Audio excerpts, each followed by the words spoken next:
Growing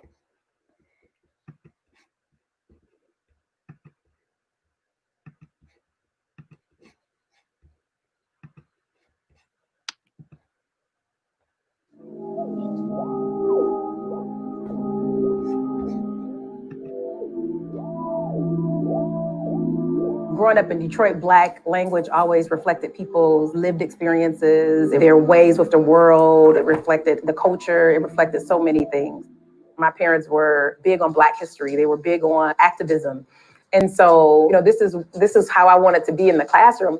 And it's important to make sure the kids stay focused and not falling out of education because you think they're not talking properly. However, it wasn't until I started teaching on the east side of Detroit when I entered into what Geneva Smitherman calls the language wars. My name is April Baker Bell. I am an assistant professor at Michigan State University in the Department of English and African American and African Studies. I am a language literacy and English education scholar. The title of my book is Linguistic Justice, Black Language, Literacy, Identity, and Pedagogy. When you grow up in a Black space like Detroit, you're going to hear people speaking Black language. I always marveled at the way that people in my community would use language. For me, Black people use language in a way that was powerful, colorful, and very unique. Marcelina Morgan calls this concept the mother tongue. This Black language is the language that socialized me and nurtured me, and it really taught me how to understand the world and how to participate in it.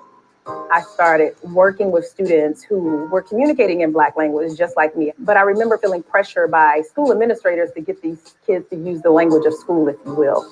And so I do remember this conversation with my students, this myth of standard English. And one of the students said, "What I look like speaking like that? It don't even sound right." And then there were other students in the class that said, "Well, you can't go anywhere talking ghetto like that." And I remember, as a teacher, not having the tools to talk about language politics, not being properly prepared to have that conversation, although I knew the kids were speaking the truth. What were your initial thoughts when you read those two language samples? It reminded me of someone that's not as educated. I disagree. That's how he was raised. It's the language you use when you're around friends. Right. We tend to think of somebody that communicates this way as uneducated. And then you all are pushing on that and saying, that doesn't mean you're uneducated because this is the way we communicate with our family and friends. So the challenge for me was, dealing with that pressure from school and working with the students who were having real conversations about language and race and language and culture and things that I didn't have the opportunity to speak back to. That's when my research started. What I found out was that many classrooms operated like linguistic and cultural battlegrounds. Students were being silenced and alienated just because of the way that they talk. In some ways, internalizing what I'm calling anti-Black linguistic racism. They were experiencing anti-Blackness in and through their language. This internalization, it's not just with students. My mother have told me stories about how she experienced anti-Black linguistic racism. So then my goal began to really respond to those needs. Like, how can I change, the attitudes that they have about themselves, that they have about their language? Linguistic Justice, the book and the framework, is about Black language and Black liberation. It's really about dismantling anti-Black linguistic racism and white linguistic hegemony, getting Black youth to really feel proud of a language that their ancestors created. Black language was once the most studied and written about language in the world. But here I am, this teacher teaching in Detroit, and I had no idea that this existed. The pedagogy that I'm working with, it's really looking into the history. It's really allowing students to have an opportunity to talk about language and race, the things that they experience. So what happened is, despite that, enslaved Africans created Black language out of the remnants of their mother tongue, like West African languages and part of the English language, to create their own. It's important for me to be in classrooms, working alongside youth, working alongside teachers, and getting this work in the hands of folks that need it the most. I think it'll help kids know that they can be themselves in the classroom. You know what I'm saying? They can be where they're from, and not be looked down upon based on where they're from or the language they're using. If kids feel inferior, that they're not gonna learn anyway if you feel inferior. So I don't think it's even just for teachers and kids, but it's for anybody, Black, not Black, that want to learn more. I think that the book is there. But ultimately, my goal is to get them to see the beauty in it, and that there's nothing wrong with the way in which they communicate. That's what the goal of this pedagogy is ultimately to do.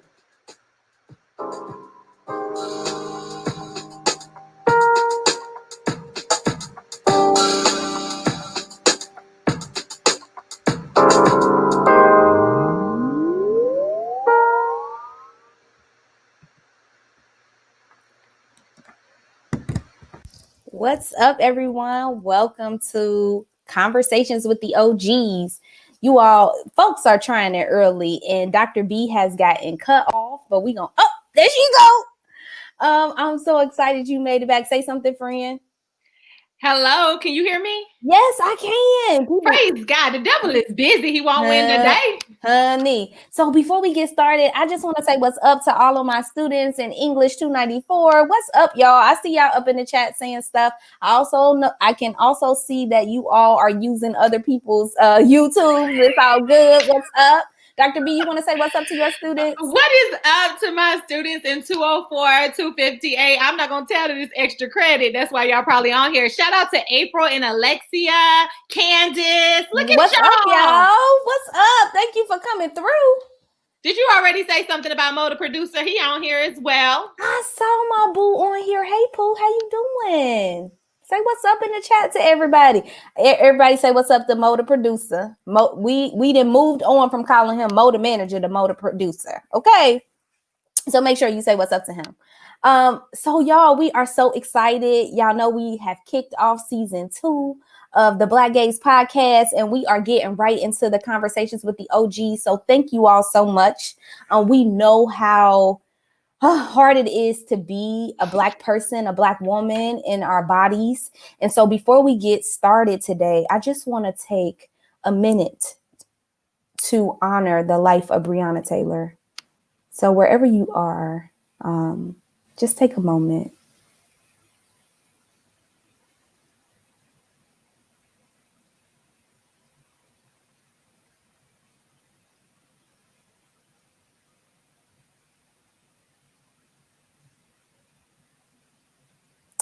Thank you, everyone.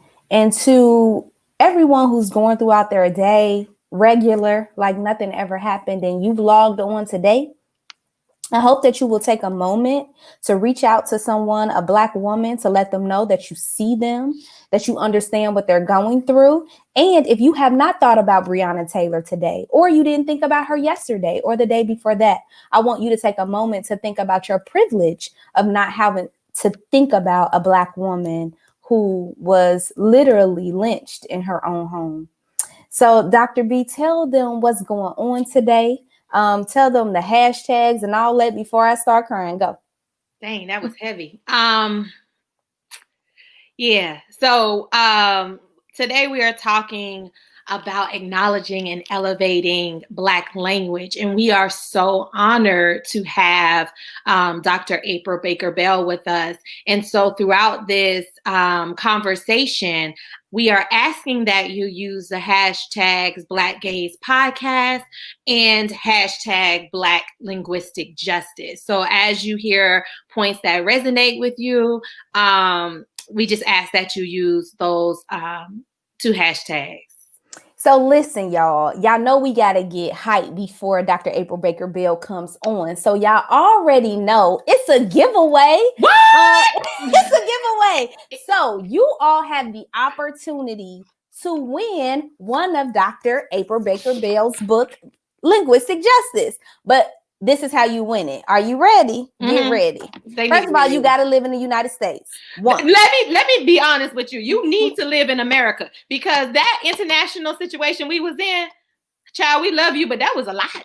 That was a lot. So first things first, got to live in the United States. And Dr. Baker Bell is so live, y'all. Oh God, I love her. Oh my gosh, it had already went down backstage. But there are specific chapters in her book that are related to some of our favorite songs. If you can name one in the chat, the first person that can name one of the songs in the chat can win Dr. Baker Bell's book.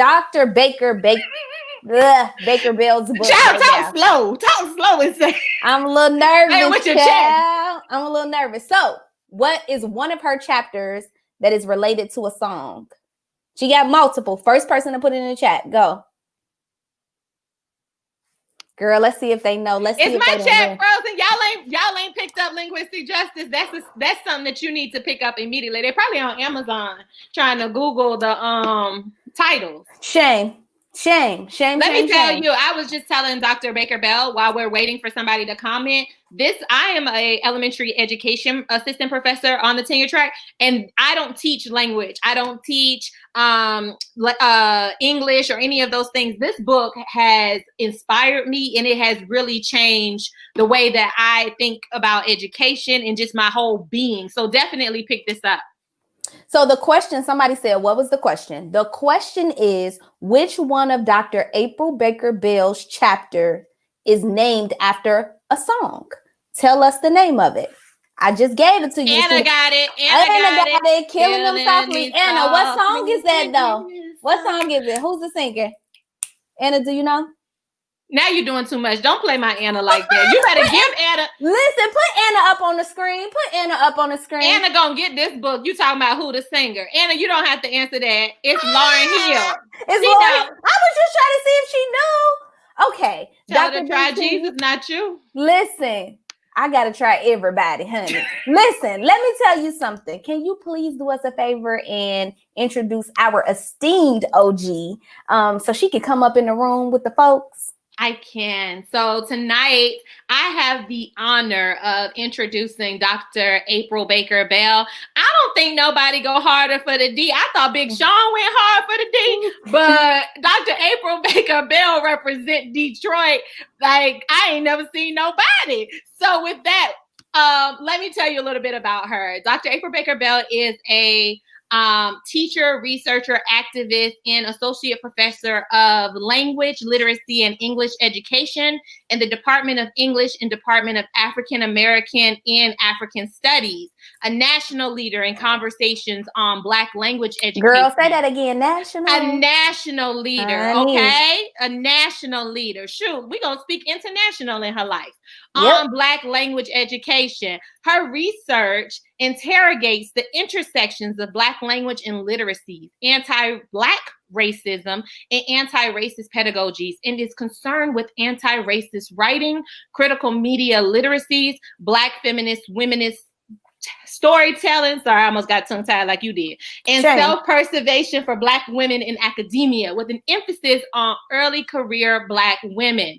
Dr. Baker Bell's book, Linguistic Justice, Black Language, Literacy, Identity, and Pedagogy, brings together theory, research, and practice to dismantle anti-Black linguistic racism, a term that Dr. Baker Bell coined. So put some respect on it. Y'all need to cite a Black woman. Not respect. Okay? And white linguistic supremacy. The book provides ethnographic snapshots of how Black students navigate and negotiate their linguistic and racial identities across multiple contexts, and captures the anti-racist Black language pedagogy looks like in a community with Black youth. Linguistic Justice features a range of multimodal examples and practices through instructional maps, charts, artwork, and stories that reflect the urgent need for anti-racist language pedagogies in our current social and political climate. Woo, child. We got somebody that's dope. Cause she dope. Can you let Dr. Baker Bell up? Let me in now. No, we ain't gonna say his name. Okay, sorry. Go ahead. I'm gonna behave today. Hey, Dr. Baker Bell, how are you? I am hollering backstage. I was hollering. Like, y'all are hilarious, man. I'm loving it. So happy to be here. Thank you. Listen, they were ready in the chat. They like, can you bring her out, please? I'm like, dang, we can't get a moment. Jeez. All right. Listen, the quiz though. Thank you. Like, my book has a quiz in it. Literally, like I created it with the quiz in mind. There are 8 questions. And so I'm happy that you pulled that one out. That's so good. I appreciate it. Listen, when I was reading, I was like, yes, I'm good on any MLK Boulevard too. I'm good on any MLK. Okay, listen, we're gonna get started because we excited, y'all. We excited. So let me tell y'all how it's gonna roll today. We know that we have a bunch of students in the chat. In order for you to get extra credit, you gotta ask a question. But that don't mean we're gonna ask your question, okay? Because there might be a lot. But after the first 2 questions, we will pull up some of the questions for Dr. April Baker Bell to respond to. And then after the last 2 questions. So we're gonna get into the interview because we know you all are so excited. So I got the first question. I'm hyped. You ready? I'm ready. Okay. So I think it's important for us to start by saying that the reason why we created the Black Gaze podcast is to center Blackness. So although we invite all people to be a part of the conversation, we recognize that we're elevating and amplifying our voices and our experiences. So when we talk about Black experiences, we having a family conversation. All right. Mm-hmm. So this first question is about the family. All right. So how do we identify and name anti-Black language practices within our own community, in the Black community? How do we combat respectability politics in the Black community in relation to Black language and anti-Blackness?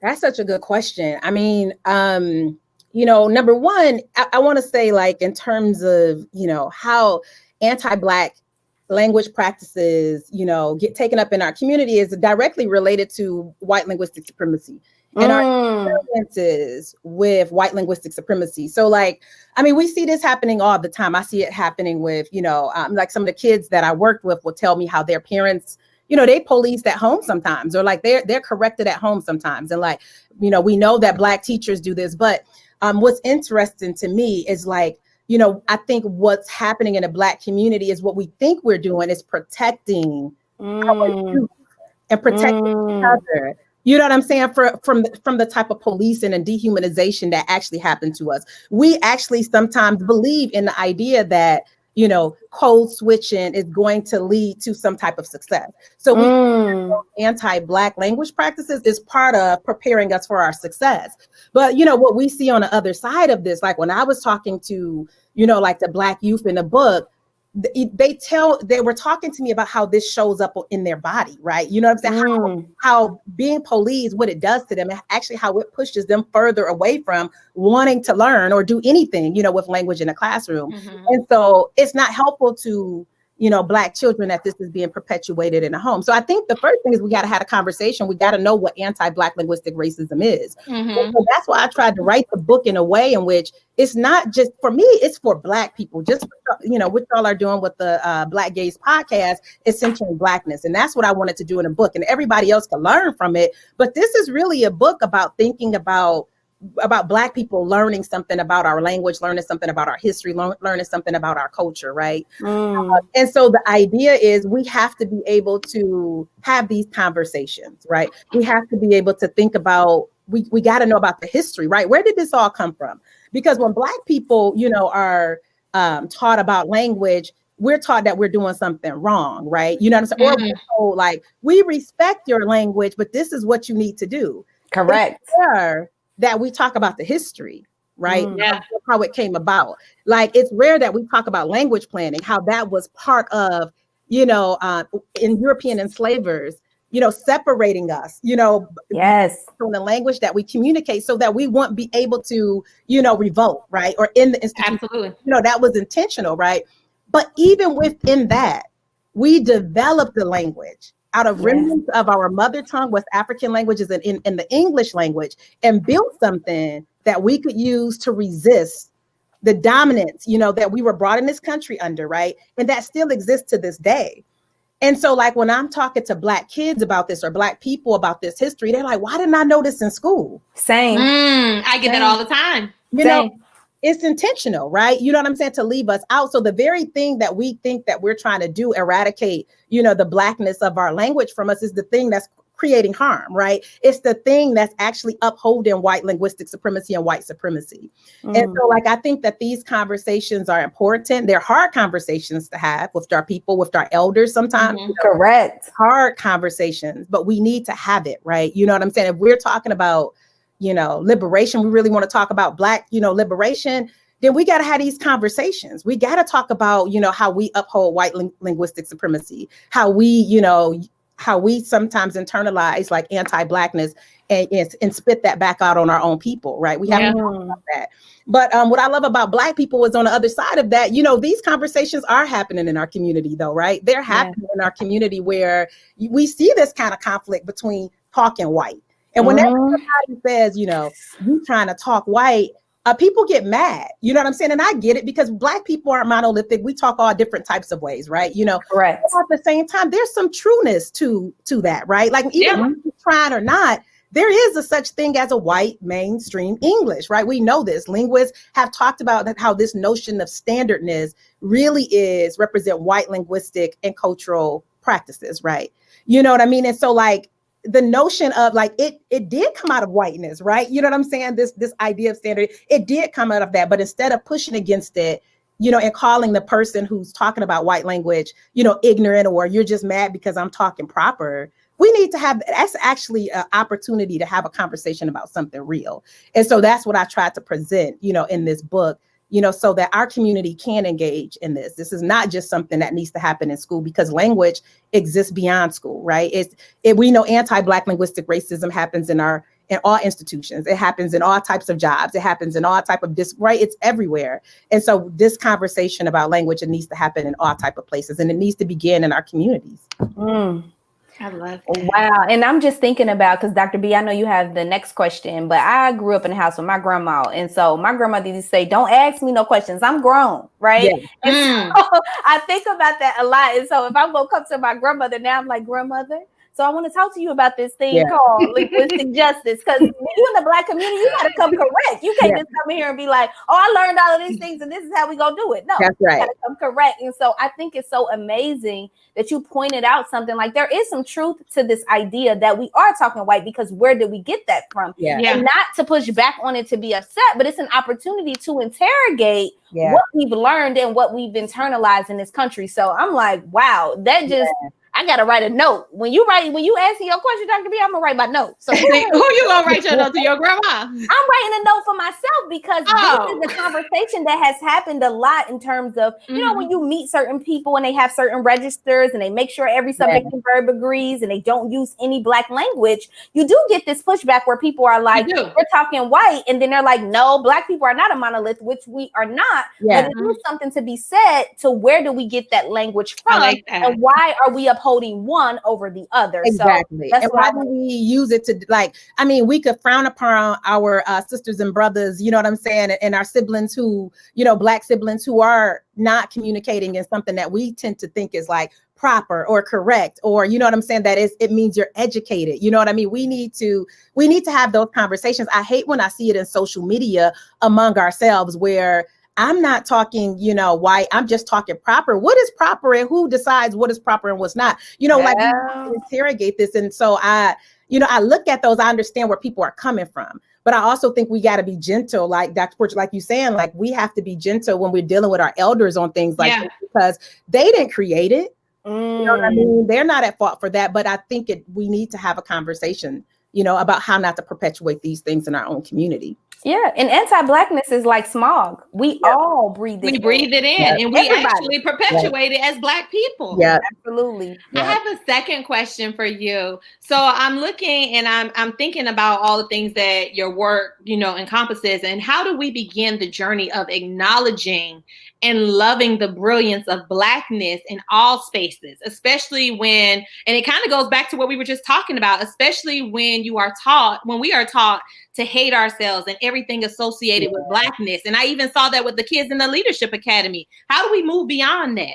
Yeah, I mean, like we have to, you know, I'm in my kids' classroom. This is the young, gifted, and Black class. This is my kid, my daughter, and my son is 7, you know, and you see Black Lives Matter is on the wall. Like every opportunity I get to affirm, you know what I mean, their Blackness and like just within my capacity and my control, I'm going to do it. Because when they leave outside of here, they are met with the world of white supremacy, right? That, like you pointed out, that teach us, you know, to hate ourselves. But I need them to fall back on Blackness, because that's the thing that's going to get them together. That is the thing that's going to like save them. That's just what it is. Like, I mean, I think about, you know, and I thank you all so much for how you even opened up, like acknowledging Breonna Taylor, because we're a mess right now. We are a mess, you know, and I just had a heavy night. I couldn't even sleep last night, but I knew, you know, I got to take care of myself. I got to wake up.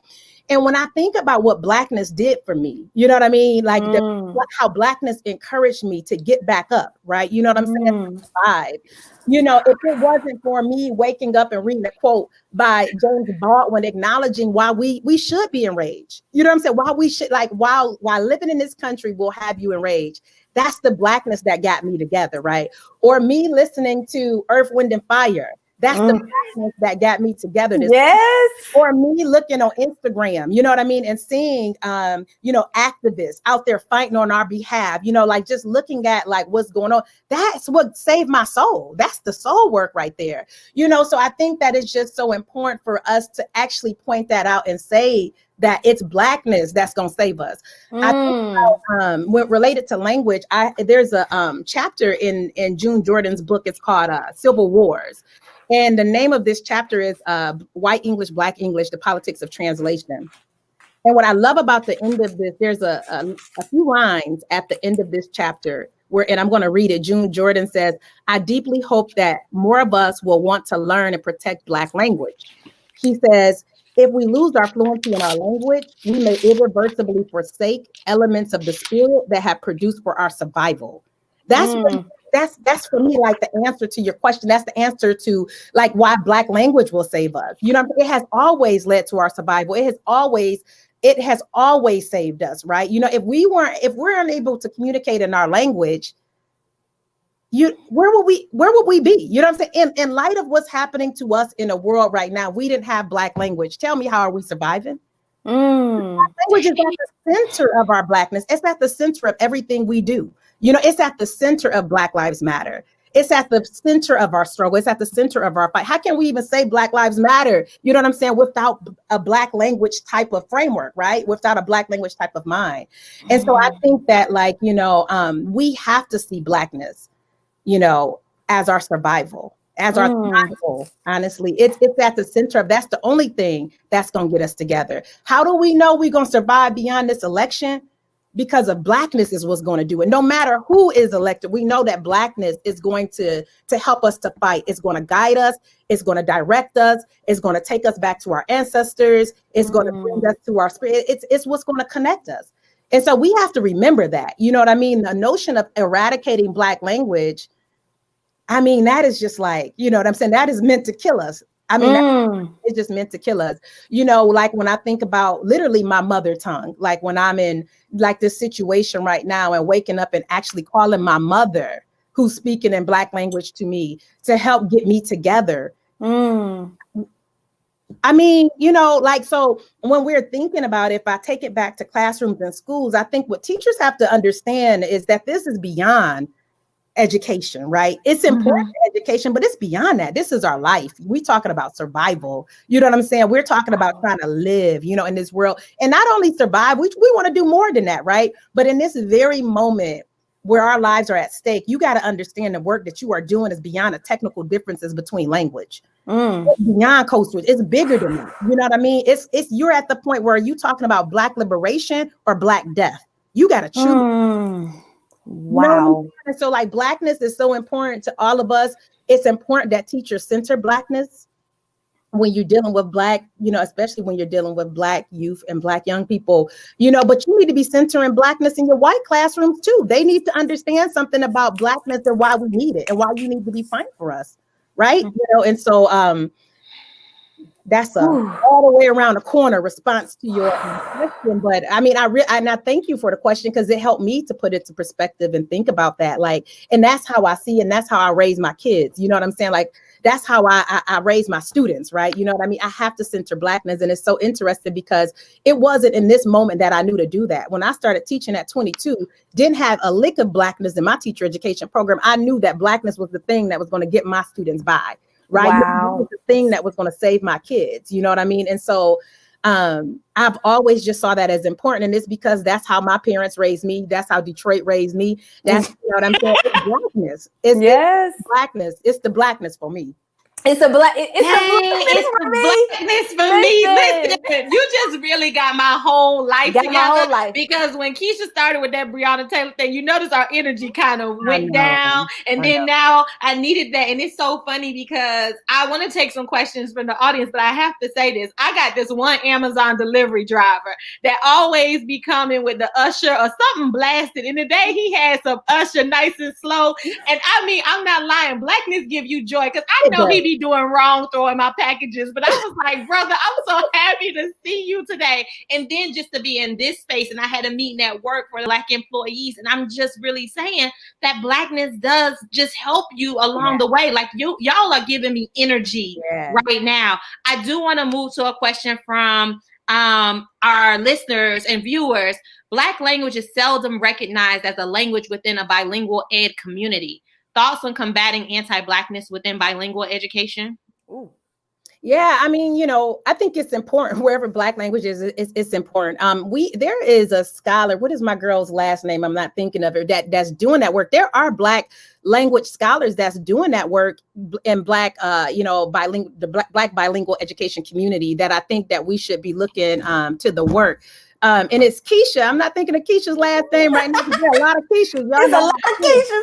There's a lot of Keishas, but I think that it's important. I think there's another sister out there doing that work. I can't think of her name right now. That's doing that work, but I think it's really important because I think that they're like in bilingual education. Number one, if I'm thinking about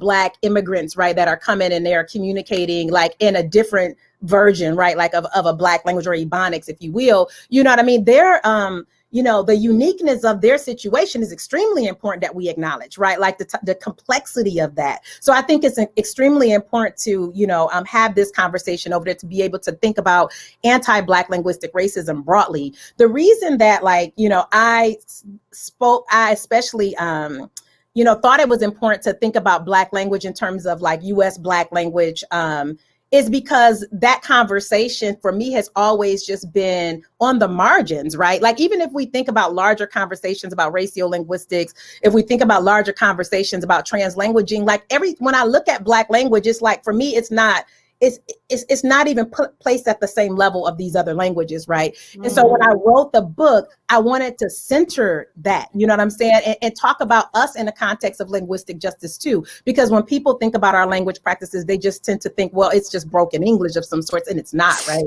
And so that's why I wrote the book in that way. But I think that we need to think about this in all ways. Like I've been hearing from folks like who's, thinking about this through like Jamaican patois, you know what I mean? All of these other, different spaces. And I'm like, yeah, the conversation needs to be broadened. I definitely think it needs to happen within Black bilingual education because we know anti-Blackness exists in that space as well. I have another, and they said it was Keisha Bryan. Yeah, that's the homie. Yes, that's her work. I presented with her at NCTE last year, and her work is so dope. And I think that she's building the space there that has not existed for a long time. So. There's another question. How do we address the correct English versus the African-American English in the classroom or in a job? Yeah, I would challenge to know what is correct English. I mean, I think that what is correct? I don't know what that means. You know what I'm saying? Because there are a lot of correct Englishes, right? You know what I mean? Like there's the English language and there's several dialects of it. What are we talking about? Because like African-American English, there's a correct way and an incorrect way to use that as well, right? I think that we need to talk about the very things that I'm arguing for in this book. Like you got to talk about anti-Black linguistic racism. You got to talk about the intersections between language and race. You got to talk about this idea that, Nelson Flores and Jonathan Rosa talks about is that, language can't be separated from our racial positioning in society. So if you're not talking about, these intersections, you're not talking about the history of language, if you're not talking about language and culture, language and race, if you're not talking about, these different aspects, you're really not having a conversation about language. You're really not doing English language arts, right? What we say that we're doing in classrooms, and I think we have to disrupt this notion of correctness, this notion of proper, this notion like that. These are all problematic. This notion of formality, this notion of academic language practices that are all wrapped up into these kind of like racist linguistic, language that upholds white linguistic supremacy at the end of the day. Always look to the work of linguists who have told us, for a very long time that the notion of a standard English or proper or correctness is grounded in white linguistic supremacy. Like these things don't exist. Mm-hmm. So I think that like as educators, we have to be well read. We just can't get out here doing the same stuff we've been doing, you know what I mean? Especially when it's not even backed by research. It's not even backed by anything real, you know what I'm saying? Outside of like, again, white linguistic supremacy and racism. So. Yeah. Listen, I know we got mad questions, but this one gonna take the folks over. This is my favorite one because I have to be I love this. honest.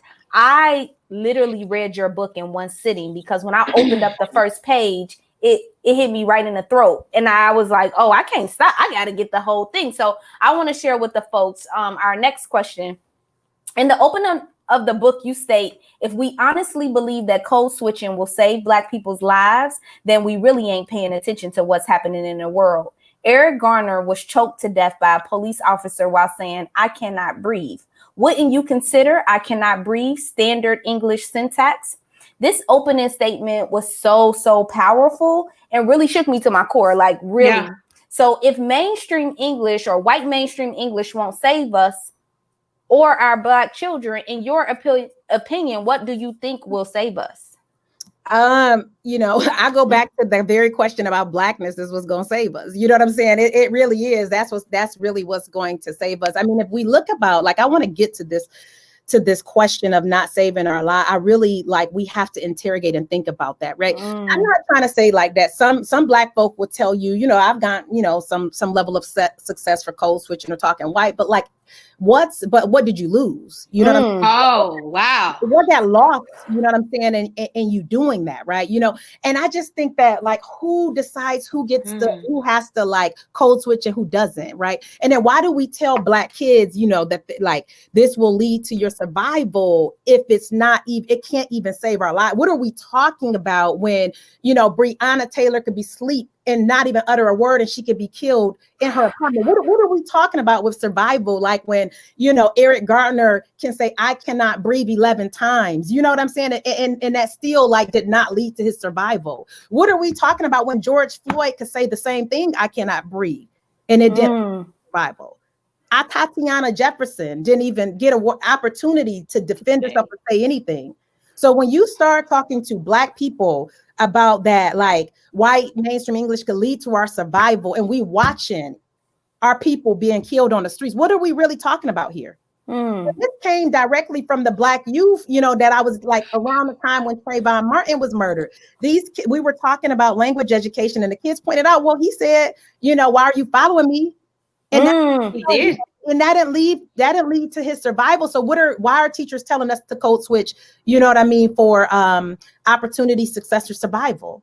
We really got to interrogate that. So for me, that we know that ain't it. You know what I'm saying? That's not, we know that ain't it. That ain't about to lead, you know, to our survival. I just think that, like, you know, it has to be about us.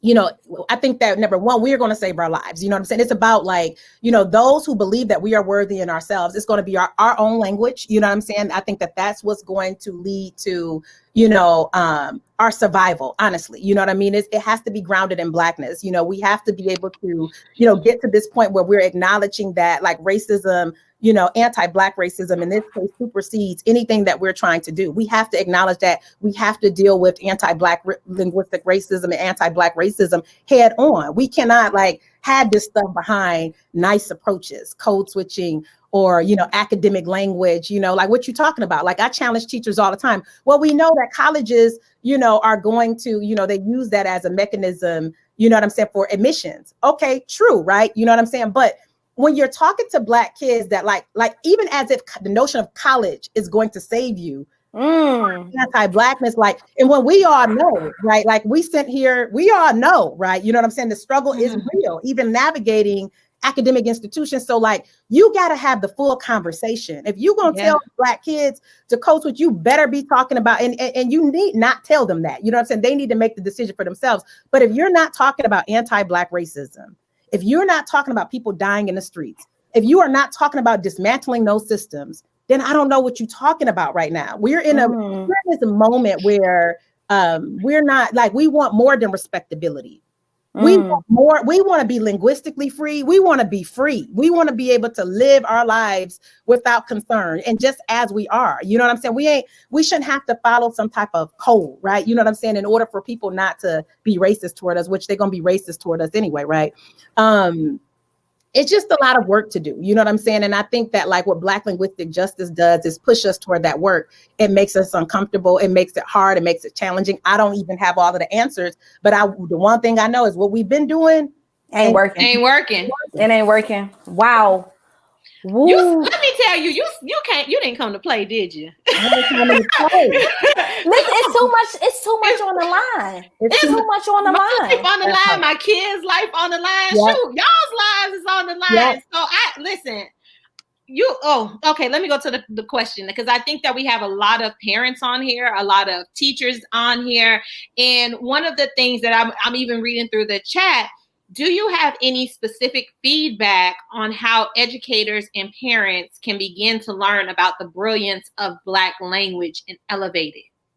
Yeah, I mean, like, I think I wrote the book with that in mind. And one thing that, like, I want to shout out to in this space, that me and my sister, scholar, friend, my big sister, the OG, like, I feel like I'm a medium OG. This is Carmen Kennard is an OG, but Dr. Carmen Kennard, we did the Black language syllabus, blacklanguagesyllabus.com. And the reason we came up with that space is because we know we can't rely on institutions to educate us about our language. And we created the Black language syllabus, not as an academic space, but we want everybody to come to this space. We want parents to be able to find out the realness about us and our language without having to go through the ropes of schools. You know what I mean? So in that space, we talk about history. We accept articles, or blog posts written by parents, whoever, you know what I'm saying? Anybody can write about Black language, but we created that space to cultivate Blackness and to kind of set it up where we set up the space that's going to lead to our freedom, our political, and that's what that space is about. So I would say, like, get started. You know what I'm saying? That is one space, but like all of these things are available. I'm available. You know what I'm saying? I could email you some stuff, but like Black language was once the most studied and written about language in the world. This ain't new, what I'm talking about, right? You know what I'm saying? I'm talking about it in this 21st century context of Black Lives Matter, but these are things that you have access to, right? You know what I mean? And I think that the community needs to be empowered, because we need to be able to correct and check school systems when they're miseducating our kids, when they are perpetuating anti-Blackness. We need to be able to have the resources behind us to say, you ain't doing the right thing. But we also need to be able to create our own community spaces where we could come together and also learn on our own terms and equip our community and equip our youth with the knowledge that they need to really survive and thrive, right? And it really to dismantle these systems, you know what I mean, that are meant to annihilate us. We need to be able to have our own spaces to do that work. And you know what I'm thinking about too, because my niece, she's gonna get mad because I just got off the phone with my niece before I got on with you all, because I've emailed the principal, I've emailed the teacher, I've asked questions like, why are there no books that have any Black people in it, transgender people in it, Latinx people, and people are like, well, I think they need to learn the canon because they have to be prepared for college. So I'm like, nah, we got to have a meeting. Then next thing I do, I hit the principal up. Have we talked about Black Lives Matter? Have we talked about Breonna Taylor? Oh, this isn't a conversation that I would like to have over email. Can we talk in person? Dude, it's COVID. Yeah, no. COVID. Yeah. That means you don't want to have the conversation. Correct. But it's the audacity of us to ask, right? Yeah. And so just knowing the questions that you can ask and you can push them to do the work that they're supposed to do. And am I going to have a Zoom meeting with them? My niece is like, oh my God, Aunt Keisha, are they going to kick me out? I said, honey, if they kick you out, that ain't a space that you're supposed to be in. But they're going to rise to the occasion because I expect greatness out of them too. If we can do research about everything else that we want to learn, then you can do research about properly educating Black people in a way that does not enact violence. That's right. Absolutely. Period. Like I felt like I had to come in there with it. Shoot. Listen. We got some questions from the audience. Y'all a mess. I am currently working towards becoming a child psychologist and was wondering what advice you have for uplifting young Black girls and assisting them in embracing being wholly themselves in the world. Yeah. What's up, Lexi? You know Lexi. I know Lexi. That's my student. What's up? Lexi, I think as someone who is a grown Black girl, I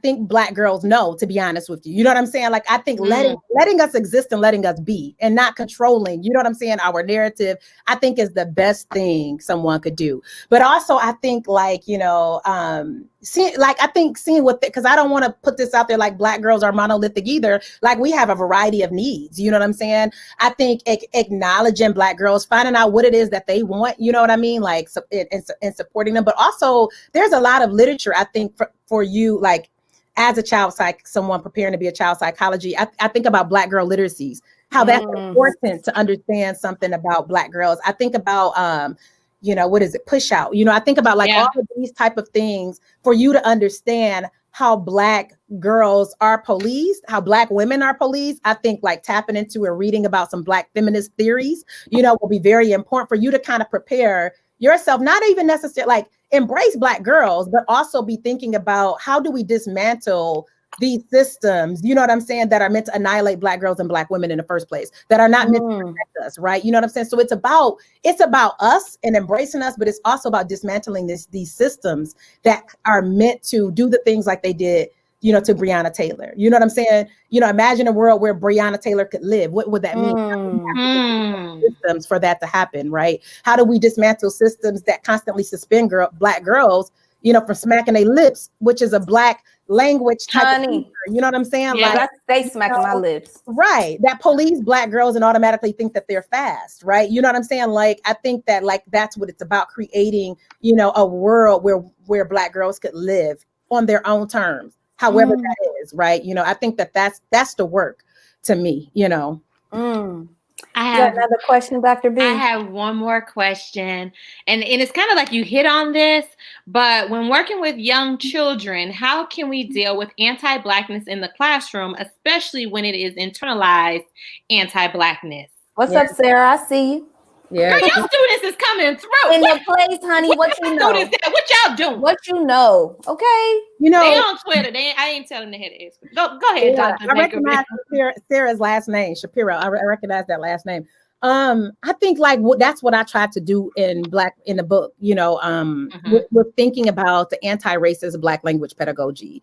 I feel like, facilitating a type of learning space where Black children can learn about Blackness, right? And they can learn about what anti-Blackness is going to directly combat, internalized anti-Blackness. That's what I learned. Like when I started the work with the youth at Leadership Academy, one of the first things I did was kind of like have conversations with them about how they think about, their language, which ultimately leads to how they think about Blackness. And there's a lot of internalization there, and so the type of pedagogy that I built and facilitated was like affirming and like giving them knowledge, helping them to understand why would you even how could you even end up internalizing something like that? Well, that's intentional, right? That's intentional for us to be able to internalize anti-Blackness. And so like the pedagogy goes through like teaching them about, again, the history, teaching them about the culture, teaching them about language. Like the one thing I didn't do is like deprive, the youth I worked with of the type of things that I learned to help me affirm my own Blackness and Black language, right?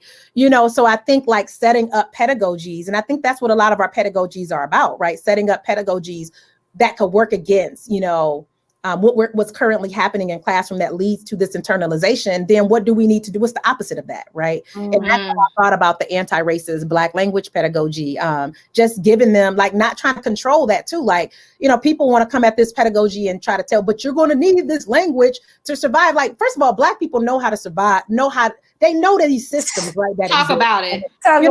We don't need you telling us what to do, because like, I think we need to be able to have the privilege to say, hell, I don't want to work for this place then if what I have to do is like be somebody other than myself. We need to be able to have that right to say, to have the language to name, if it's a company, if it's a job, whatever it is, we need to be able to have the language to pinpoint and call that out and say, well, I don't want to be part of this, right? You know what I'm saying?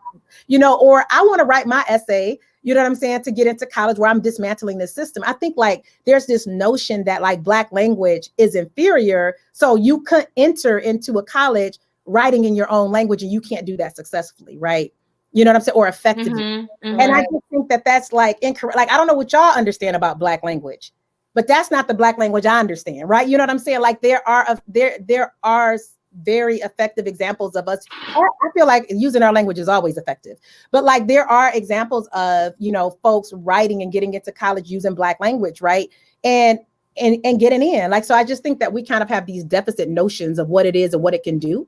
And we try to like teach, Black kids around that. Like you make sure you code switch though to get into college. Like I think what I did with this anti-racist Black language pedagogy is provided Black youth with the tools to do whatever they choose. You know what I'm saying? Yeah. But I think in the book where you bust my head too, though, like when I tell you this book literally had me, because I think what we think about when we think about anti-racism and dismantling anti-Blackness is like a one and done. No, it's a choice that you have to make every single day, right? Like none of us arrive there, nor do Black people, because we've internalized this thing too. So we have to make conscious decisions every day. Like, am I really showing up that way? But in the book, when you said Black language is good when y'all trying to make money, right? Oh, so you Lord. can go in any shirt. Like, look at my shirt right now. Say killing it, right? Yep. So you can have all of these shirts. I went into a daggone hotel on the shampoo. It said, on the body wash, it said, slay your shower. Slay your shower?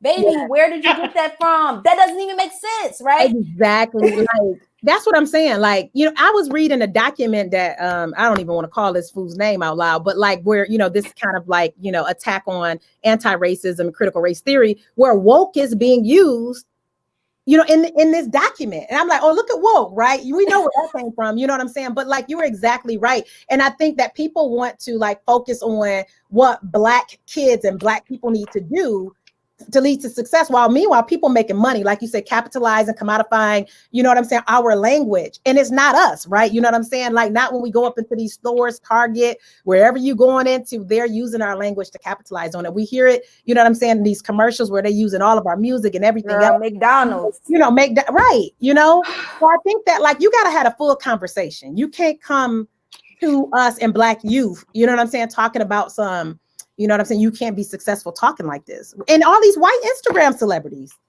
Oh, you better talk about it. But can I tell that person that you have a table in your book on how anti-Black linguistic racism is perpetuated in education? And I think that is a good start. It's like after it's 22 and 23. They need to dig into that, because I think that you even give like books, Black literature, things that they can really dig into. And I also put in the chat the Black language syllabus that you all created, because that is, for me, my students are even working with that. That's a tool that you can really use. And I think the point that you pointed to them to that space, because I have to say this, it is not our job to teach you, right? So I think there are so many resources. Now, you should definitely start with Black people, because we know our stories better than anyone else. But I promise you, if there's anything you want to know how to do, you will figure it out. And if this thing is real for you, and if it's true for you, right? And you're really about that life, you're going to find the information that you need. You got Twitter, you got all of these avenues. I see you on Twitter responding to people, giving them resources.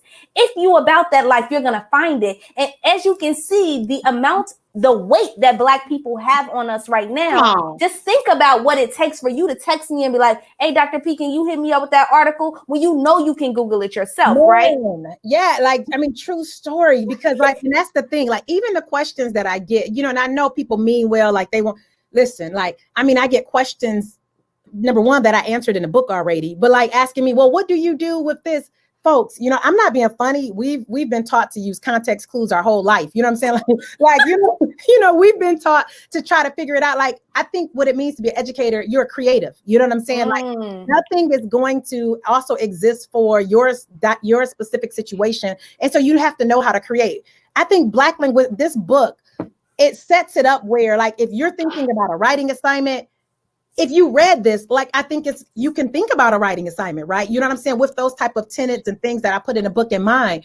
And so because it's labor intensive to write a book, to provide tools and resources. And then someone comes and asks you, basically, you haven't done enough. What about this?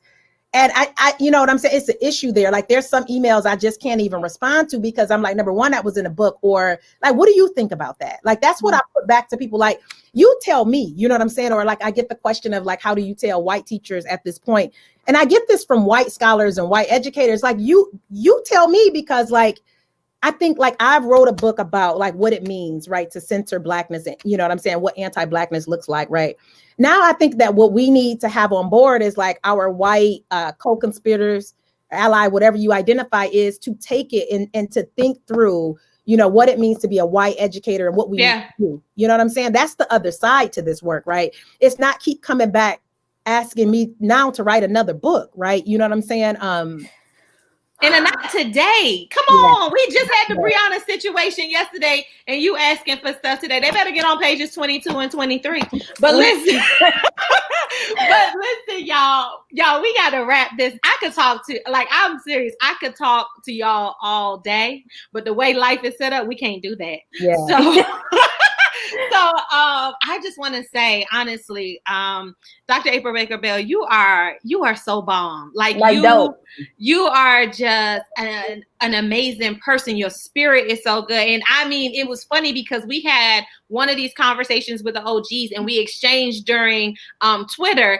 And I was like, Keisha, we shooting shots tonight. We just gonna ask her. We just gonna hit her in the DM, see what she say. And I'm all nervous, you want to check it or you want me to check it? You want to see, and you were right on board. And so we are so grateful because we are trying to start this movement with Black gays.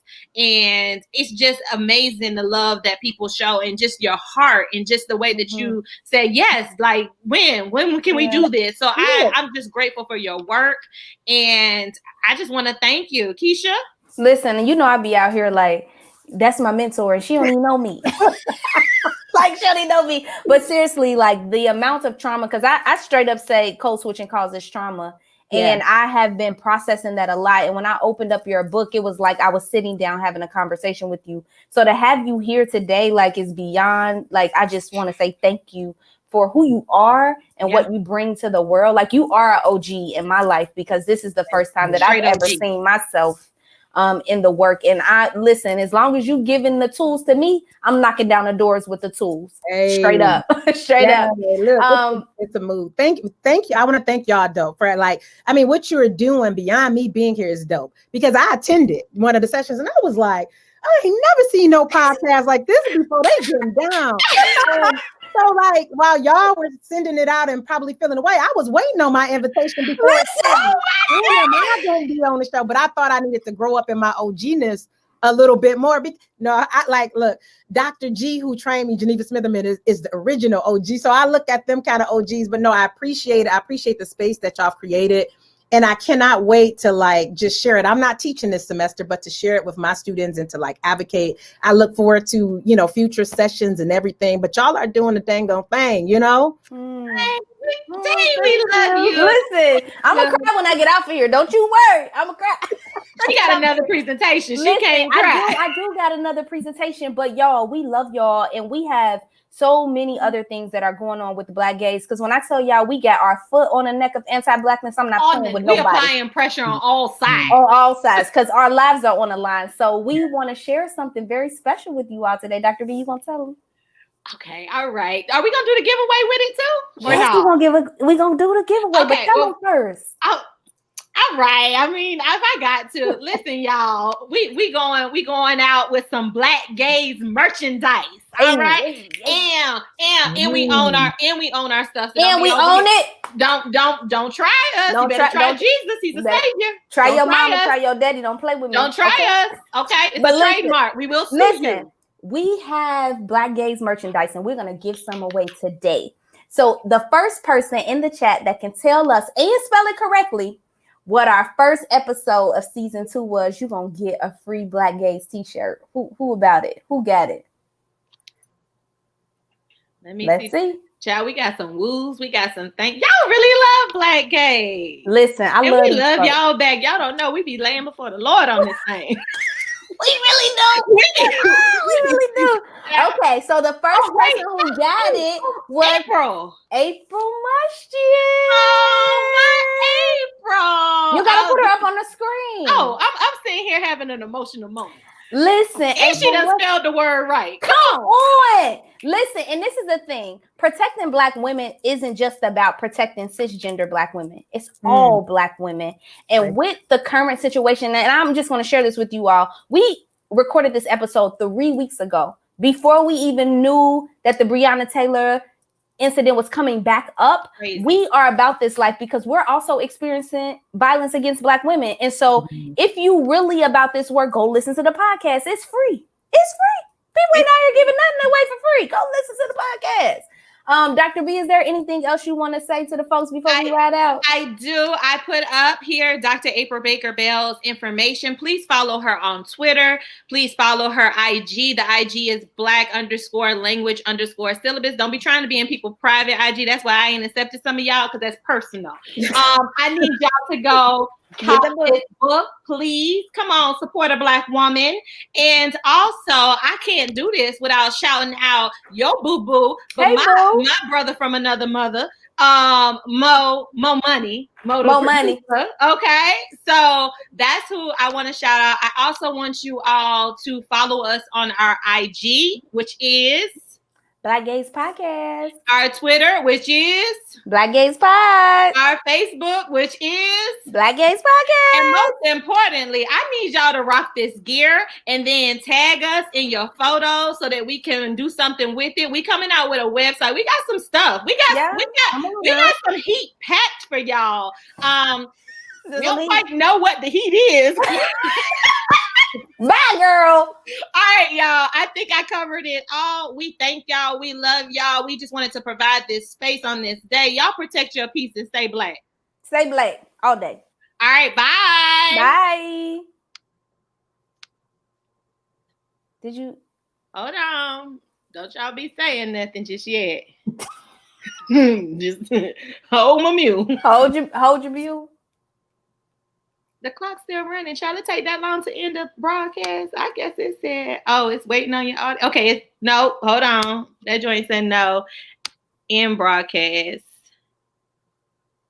Let's see. Friend, I'm getting out of here. I love you, April. Oh, yes. I'll talk to you soon. See you later. Bye. All right, bye. Dr. April Baker Bell, we thank you so much. And we're going to send you an email, because I don't even know if this thing is still recording. So we're going to send you an email. Let's follow up. I'm so grateful for the space. Thank y'all. Oh, Love thank having you. me together. We're going to email you because we want to send you something. Okay. All right. Email me and take care. Have a good night. Bye. Bye.